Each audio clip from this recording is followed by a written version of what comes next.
Controlling live TV. The coolest factor of your DVR service is the ability to manipulate live TV. As you watch a channel, the last 60 minutes are recorded in a buffer that makes it possible for you to rewind, stop, and pause the show. As you are watching live TV, use the DVR controls to skip back, skip ahead, rewind, fast forward, pause, and to watch TV in slow motion.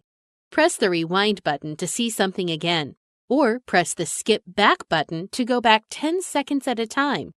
You can pause the program to walk away and then press play to continue from that point. Pressing the rewind and fast forward buttons multiple times increases the speed. If you rewind further back in the program, you can always fast forward or skip forward 30 seconds at a time as well. To watch TV in slow motion, press the pause button and then the fast forward button. There are 3 speeds available in slow motion. At any time, you can also press the live TV button to get to the actual point where the program is airing.